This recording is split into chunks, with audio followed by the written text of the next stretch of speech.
Sampai-sampai berkata guru kita Syekh Umar, ente kalau dalam keadaan seperti ini begini, ada dua katanya. Pelajar yang datang ke kelas tidak membawa kitab, ada dua kemungkinan. Pertama,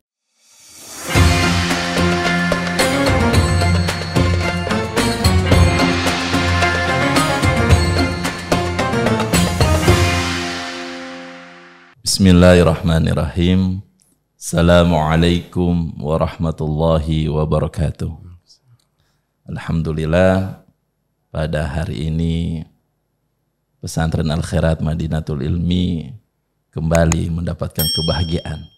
Kita kedatangan tamu istimewa dari Jakarta, yang mana beliau ini sudah lama dinanti-nantikan oleh kita semua. Olehnya pada kesempatan hari ini kita betul-betul mendapatkan Lailatul Qadar. Kehadiran beliau insya Allah nantinya akan banyak memberikan pengetahuan, memberikan hikmah, berbagi pengalaman dengan kita semua yang ada di lingkungan Al-Khairat ini, terutama bagi seluruh abnaul khairat yang jauh di sana. Kita kedatangan tamu agung, Al-Habib Ahmad Mujtaba bin Syahab. Assalamualaikum warahmatullahi wabarakatuh, Habib. Waalaikumsalam warahmatullahi wabarakatuh. Alhamdulillah, gimana kabarnya, Habib? Masya Allah, alhamdulillah baik, sehat. Antum gimana kabar? Alhamdulillah baik sehat juga, Habib. Habib sehat, Ana juga sehat, Habib. Masya Allah, ya khair. Ini kedatangan pertama kali atau sudah pernah ke Sulawesi Tengah, Habib? Ya betul, ini kedatangan pertama kali ya. Pertama kali ya, bukan cuma ke Palu saja, ke Sulawesi. Ke Sulawesi baru ini pertama kali ini. Masya Allah, beruntung kita ini. Nah, Masya Allah, kita yang beruntung. Dari awal Al-Fagir pengen ziarah ke guru tua. Masya Allah, sering dengar beliau. Dari kecil Al-Fagir sering dengar beliau. Apalagi pas di Hadramut, itu nama beliau terngiang-ngiang di telinga selalu kan ya. Masya Allah. Imam Al-Habib Idrus bin Salim Al-Jufri, pendiri Al-Khairat, yang mendirikan Al-Khairat seberapa banyak cabangnya itu. Dan pas balik dari Hadramut juga banyak mengkaji tentang biografi beliau. Dari awal pengen ziarah, tapi alhamdulillah baru sekarang sempat ziarah. Alhamdulillah. Insyaallah Habib sehat selalu, Habib. Amin. Insyaallah ini tidak hanya yang terakhir, berlanjut terus nanti insyaallah. Amin insyaallah ya Rabb ya Rabb. Kalau boleh tahu ini kita berkenalan lebih lanjut dengan Habib ini. Insyaallah. Habib ini asal memang dari Jakarta, kecil di Jakarta atau di mana, Habib? Pendidikan juga mulai dari mana? Ya, Al-Fagir sebenarnya bukan orang Jakarta ya, bukan. Pendatang, baru 4 tahun di Jakarta. Masya Allah. Al-Fagir lahir di Palembang. Saya lahir di Sumatera Palembang. ini. Orang Sumatera, Melayu. Melayu.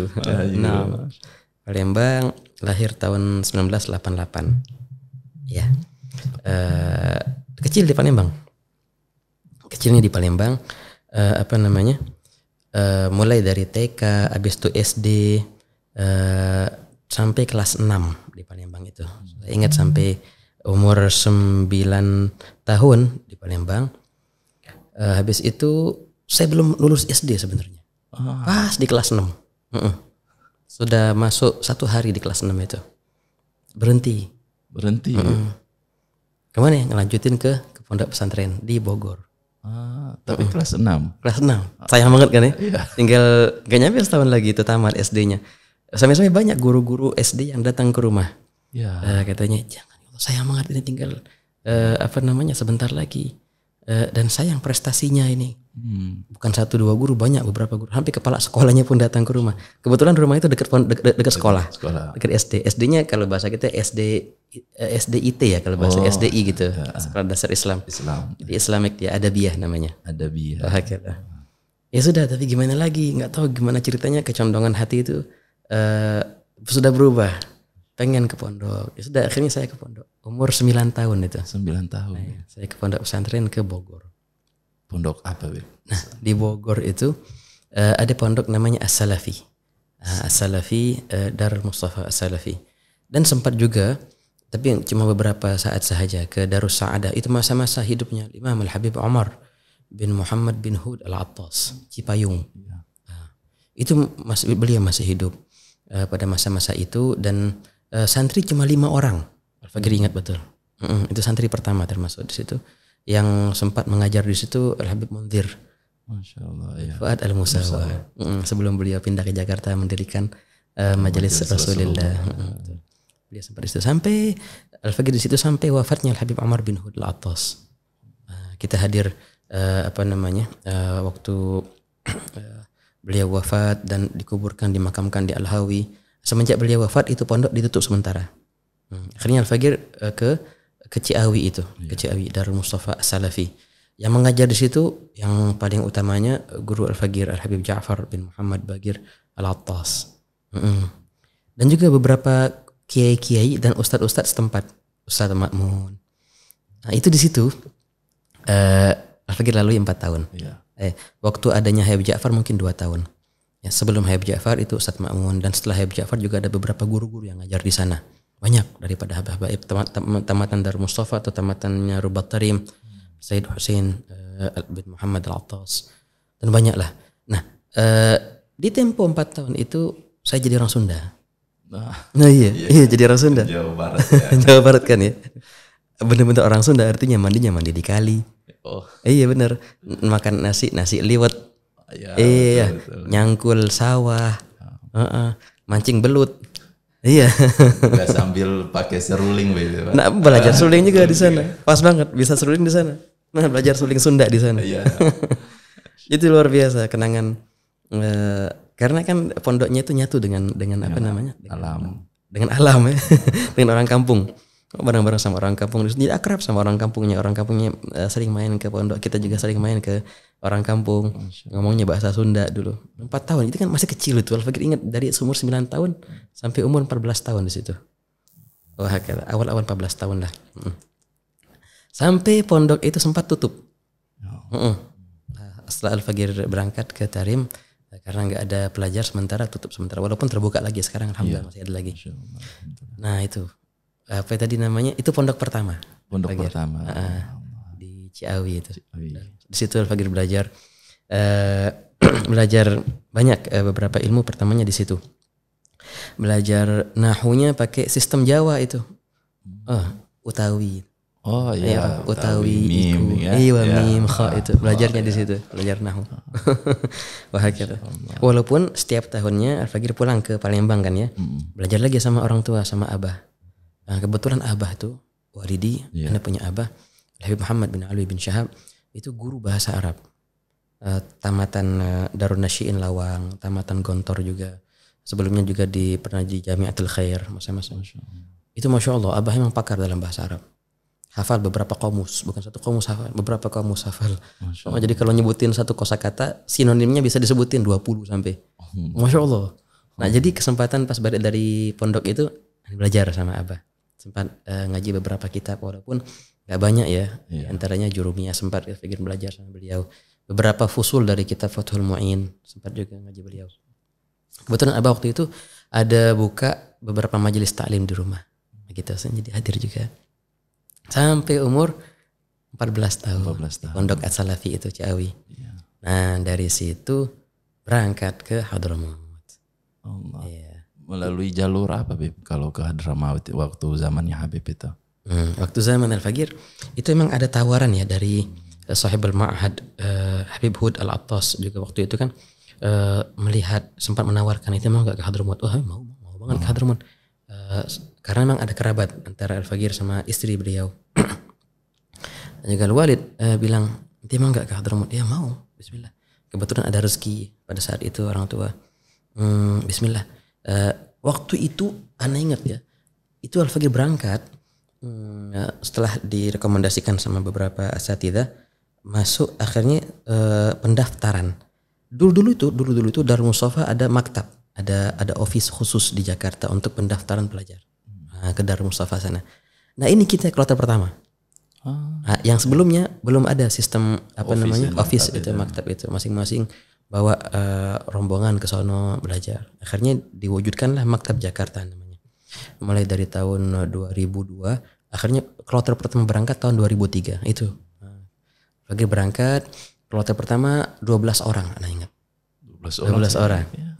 Itu dari beberapa wilayah di Indonesia. Dari macam-macam. Ada yang dari Jakarta, Said Ahmad bin Muhammad Al-Kaf, yang dari Pontianak, Al-Habib Taha bin Husain Al-Jufri yang dari Malang, Said Alwi bin Husain Haddad, dari Banjar juga ada Ustaz Mahmudi. Oh Masya Allah, banyak lah. Said Husain Asgaf juga Jakarta. Aneh paling kecil dulu tuh. Umurannya berapa ya? 14 tahun ya? 14 tahun. Ya. Orang pada bingung. Ini belajar, ini inti mau ngapain ke sana? Aneh mau belajar ke sana. Masa iya? Iya orang pada ngeliatnya, ya Allah kesian ini anak kecil dibawa ke sana. Tapi emang semangat mau ke sana Ustaz. Allah. Waktu itu alhamdulillah sudah sedikit bisa bahasa Arab lah, sudah bisa komunikasi bahasa Arab. Orang tua di rumah bahasa Arab soalnya. Iya, kadang-kadang ya.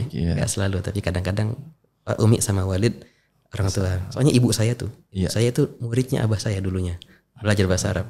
Berarti abah ini dulu guru. Iya, guru di madrasah gitu atau di pesantren ya. Betul. Guru di madrasah. Sempat buat les beberapa bahasa Arab gitu kan. Di antaranya muridnya ya Umi. Nikah akhirnya. Masya Allah. Alhamdulillah. Ala kulli hal. Allah. Jadi ya. Jadi kita juga ini tahu ini ada beberapa hal informasi ya, pengalaman belajarnya Habib ya di Yaman, kemudian dengan beberapa banyak guru gitu. Jadi kita ingin tahu gitu ya pendapatnya Habib gitu. Sekarang ini kan kalau dulu orang menuntut ilmu salah satu tantangannya kan mungkin biaya Bib ya. Betul. Dan mungkin hanya dengan biaya minim orang berat untuk menuntut ilmu, mau sekolah itu susah. Sekarang ini banyak cara dalam menuntut ilmu, apalagi ilmu agama, begitu tersebar akses untuk informasi menuntut ilmu agama itu mudah, apalagi sekarang pondok pesantren banyak Beb. Ya. Kira-kira apa gitu tantangan terbesar penuntut ilmu agama saat ini Beb ya? Masya Allah antum. Pertanyaannya keren ini. Wallahi ya. Tantangan penuntut ilmu ya pasti banyak lah. Tapi begini Ustaz, itu semua orang semangat untuk menuntut ilmu dimulai dari lintasan hati, kemudian menjadi tekad dan semangat. Gitu. Semakin kuat tekadnya dan semangatnya, rintangan apapun, sehebat apapun, mudah dia lalui. Bisa gampang dia lalui itu semua. Dari niat dulu. Dari niat dulu. Begitu. Walaupun seandainya dari segi materi dia nggak ada. Dulu pernah berkata guru kita Syekh Omar bin Husain Al-Khatib, dan sempat kita alamin di Tarim sana beberapa keadaan kadang-kadang benar-benar nggak ada apa-apa. Sampai beli buku yang bakal dipelajari kita nggak punya. Sampai ada kayak gitu, belum ada cerita beasiswa segala macam, nggak, itu dulu nggak ada ceritanya. Beli buku yang besok bakal dipelajarin ini nggak ada. Akhirnya apa? Ke perpustakaan kita menyiapin materi untuk besok. Nulis dulu, kita salin dulu dari buku yang tercetak, salin di buku tulis, besok belajar, dan begitu terus. Sampai berkata guru kita Syekh Umar, ente kalau dalam keadaan seperti ini begini, ada dua katanya. Pelajar yang datang ke kelas tidak membawa kitab, ada dua kemungkinan. Kemungkinan pertama dia malas. Iya. Lesu, nggak punya perhatian sama sekali. Beli kitab nggak ada perhatian. Hakata. Itu yang tidak bagus. Yang kedua, emang nggak punya. Sedih dia, pengen beli kitab tapi nggak punya apa-apa. Kalau engkau begitu, maka berbanggalah engkau. Semestinya engkau bangga nggak punya kitab. Kenapa? Karena faqah, keterbatasan dalam seseorang menuntut ilmu itu senantiasa menjadi tandanya orang penuntut ilmu, Ustaz. Keterbatasan. Kalau kita lihat kan dari zaman sahabat, kemudian dari para tabi'in, itu senantiasa menjadi simbol mereka ketidakmampuan, keterbatasan. Imam Syafi'i rahimahullah ta'ala, gimana dulu waktu beliau menuntut ilmu? Nggak punya kertas. Akhirnya apa? Ngambil daun. Iya kan ya? Ngambil daun, jadi banyak tertumpuk daunnya. Akhirnya beliau hafalin semua. Dan seperti itu juga ulama-ulama memang. Jadi emang daripada simbolnya penuntut ilmu ketidakmampuan. Jadi berbangga semestinya mereka. Dan tenang aja. Tapi yang cuma bangga nggak punya sudah kelar. Kagak. Berusaha juga. Terus berusaha. Nggak punya apa-apa. Terus tenang aja. Kalau seandainya engkau sungguh-sungguh pasti Allah Ta'ala akan antarkan. Ada aja wasilah. Engkau bisa punya kitab itu. Engkau bisa masuk ke pondok itu. Contohnya. Engkau mendapat ilmu itu. Saya ingat dulu cerita ibu. Ini luar biasa. Ibu dulu sempat cerita. Dulu katanya Umi pengen belajar ngaji, semangat banget. Tapi masa kecil. Pengen belajar ngaji, masuk di madrasah yang ternama. Tapi nggak punya apa-apa bisa masuk situ. pengen belajar bisa baca Quran. Jadi dulu tuh TK itu ada bayarannya, iurannya. Sekelas iuran pun dulu nggak punya. Ibu saya dulu ceritanya. Akhirnya gimana? Nguping dalam beberapa majelis. Sedih pengen bisa baca Quran, buka Quran, pengen bisa baca nggak bisa. Yang tahu huruf cuma wow. Jadi baca Quran, wow sambil nangis. Umi cerita gitu. Tapi apa yang terjadi? Akhirnya bisa diizinkan oleh seorang ulama besar di Palembang, Al-Habib Muhammad bin Hamid Ibn Syekh Muhammad Salim, abahnya Habib Nagib sekarang. Habib A namanya. Itu ketika melihat Umi Ana ini kan masih kecil. Nanti ada semangat mau belajar. Iya Habib, ya sudah sini. Di majelis yang umum yang besar untuk dewasa dewasa, tapi Umi saya masih kecil itu duduk di samping beliau, nguping. Dan menjadi murid kesayangan akhirnya Umi saya ini. Menjadi seorang ustazah akhirnya. Itu artinya apa? Pelajaran yang kita bisa ambil dari ini, seorang kalau seandainya punya tekad dan semangat, ya kan, rintangan apapun, ketidakmampuan apapun bisa dia lewati. Jadi tenang aja kalau seandainya nggak punya biaya untuk ini untuk itu, ada niat nggak? Kalau ada niat, ada tekad, pasti Allah Taala akan mudahkan sehingga dia bisa masuk. Tapi buktikan tekad itu. Buktikan dengan apa? Dengan benar-benar berusaha untuk mendengarkan ilmu. Itu ya kalau kita zaman sekarang agak lain ya mungkin ya, karena antum bilang tadi benar juga kalau sekarang mah sarana untuk menimba ilmu sangat mudah. Wahakala. Ada internet, kita bisa akses semuanya. Nah tapi yang kita kehilangan tuh semangatnya Ustaz. Semangatnya itu yang kita hilang. Berarti untuk sekarang untuk menjadi solusi itu kita harus semangati generasi muda sekarang untuk mereka menimba ilmu.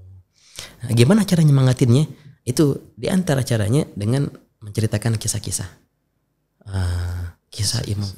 Kisah Imam Fulan dalam belajar. Ini gimana waktu dia belajar ilmu. Itu maka menimbulkan semangat ketika mereka mendengar kisah itu kan. Ada dulu beberapa guru kita katanya nanti lagi belajar senantiasalah baca kitab seperti kitab Safahat min Sabril Ulama. Karangan Syekh Abdul Fattah Abu Ghaddah. Lembaran daripada kisah kesabaran ulama. Ala syada'idil ilmi wa tahsil, ketika mereka menuntut ilmu. Baru tergambar berarti kita nggak seberapa ya dengan ulama-ulama dahulu yang rintangannya luar biasa itu. Nah begitu. Jadi yang pertama tadi temuilah niat dulu dan tekad yang besar dan ketulusan juga lillah wa fillah, baru ntar akan Allah Ta'ala antarkan itu, dipermudah semuanya. Nah begitu Ustaz, itu mungkin poin yang pertama. Bagaimana kalau orang menuntut ilmu, Bib? Iya. Dia nuntut ini ilmu agama. Iya. Ya. Tapi ternyata aplikasinya selanjutnya ilmu agamanya ini lebih kayak mengantarkan dia terhadap dunia gitu. Memudahkan dia mendapatkan jabatan ini, mengangkat derajatnya, lebih terkenal dia seperti ini. Tapi pengamalannya terhadap jabatan duniawi gitu. Apakah itu boleh, atau ketika kita belajar ilmu agama kita hanya fokus untuk dakwah saja, atau hanya untuk ceramah saja, atau hanya sebagai guru agama saja? Baik, bismillah. Ada perkataan dari Imam Ghazali ya. Beliau berkata, talabna al-ilma li ghairillah fa abal ilmu illa an yakuna lillah. Artinya apa? Dahulu kami menuntut ilmu bukan karena Allah, karena perihal duniawi. Maka apa yang terjadi? Ya sudah kami tuntut ilmu itu, tapi tahu-taunya ilmu itu tidak mau, nggak mau datang kepada kami, sehingga kami merubah niat kami untuk lillahi ta'ala, baru datang si ilmu itu. Gitu. Jadi emang keikhlasan, ketulusan itu sangatlah penting Ustaz. Tapi begini, ada perkataan juga, ada ajib di antara cerita-cerita a'immah kita ketika mereka menuntut ilmu. Dulunya mereka itu ada seorang a'immah, dia dulunya nggak begitu suka untuk menuntut ilmu agama. Tapi ketika dia melihat ada seorang ulama yang dihormati, yang masya Allah lah, akhirnya dia timbul semangat karena pengen dihormati juga. Ini kan sebenarnya nggak tulus kan? Iya. Timbullah semangat itu. Akhirnya dia menimba ilmu. Katanya bagus nggak kayak gitu? Nggak apa-apa, bagus. Kenapa? Karena ketika dia menimba ilmu itu sendiri yang akan mengobati. Begitu. Jadi kadang-kadang kalau kita dengar dari orang tua, dari mana-mana gitu, kadang-kadang belajar nanti biar jadi presiden. Nah, jadi presiden. Iya. Belajar udah jadi pejabat. Emang kita belajar tujuannya jadi pejabat sama sekali. Tapi kadang-kadang itu menjadi motivasi untuk beberapa orang. Salahkah itu? Pertama-tamanya insya Allah nggak salah sih. Tapi